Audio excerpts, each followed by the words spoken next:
Travelling subscriber அனைவருக்கும் வணக்கம். தினம் ஒரு தகவலில் நம்ம இன்றைக்கி என்ன பார்க்க போகிறோம் அப்படின்னா சேமிப்புன்ன உடனே இவன் என்னடா போஸ்ட் ஆஃபீஸு இல்லைனா ஸ்டாக்கு இல்லைனா பேங்க் சேவிங்ஸ் அதை பற்றி பேச போகிறோம்னு நினைக்காதீங்க. அது சேவிங்ஸ் கிடையாது. அது மட்டுமே சேவிங்ஸ் கிடையாது.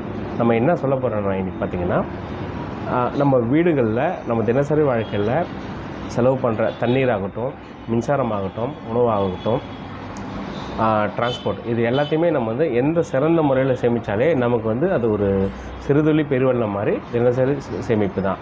ஒரு எடுத்துக்காட்டாக சொல்லணும்னா, நம்ம தண்ணீரை டேப்பில் சொட்டி வேஸ்ட்டாக போகிற தண்ணீரை நம்ம ப்ராப்பராக அதை வேஸ்ட் பண்ணாமல் நம்ம யூஸ் பண்ணுற கற்றுக்கணும். நம்ம அதே போல் தேவையில்லாத இடத்துல மின்சாரம், ஃபேன் ஓடுறதாகட்டும், லைட் ஓடுறதாகட்டும், அதை நம்ம சேமித்தா நமக்கு கரண்ட் பில் மிச்சமாகும்.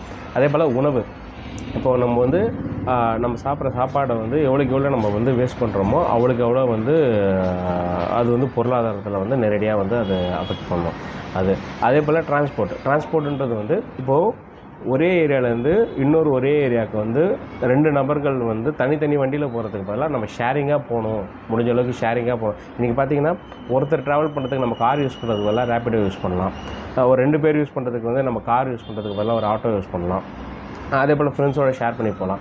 இந்த மாதிரி ஒரே ஆஃபீஸில் ஒரே ஏரியாவில் ஒர்க் பண்ணுறோம், இது பாசிபிலிட்டி கொஞ்சம் கம்மியாக இருந்தாலுமே அந்த மாதிரி நம்ம போகும்போது டிரான்ஸ்போர்ட் ப்ளஸ் பொல்யூஷன் இதெல்லாம் நம்ம கொஞ்சம் ஷேர் பண்ணி யூஸ் பண்ணும்போது சேவ் ஆகும். இதுதான் சிறுதுளி பெருவெள்ளம் மாதிரி நம்ம சின்ன சின்ன விஷயங்களில் நம்ம இது பேர் கஞ்சத்தனம் சில பேர் நினைப்பீங்க, ஆனால் இது பேர் கஞ்சத்தனம் கிடையாது, இது பேர் சேமிப்பு. ஸோ இந்த மாதிரி சேமிப்புகளை நம்ம தினசரி நம்ம வாழ்க்கையில் ப்ராக்டிஸ் பண்ணுறது ஒரு கேரக்டராகவும், ஒரு நல்ல கேரக்டராகவும், பொருளாதார ரீதியாகவும் ஒரு மாதம் நமக்கு ஒரு குடும்ப செலவில் ஒரு 1000 ரூபாய் மிச்சமானால் ஒரு சிறந்த ஒரு விஷயமாக இருக்கும். இதுதான் உங்களுக்கு பிடிச்சிருந்ததுன்னா இதை ஃபாலோ பண்ணுங்கள். ரொம்ப நன்றி.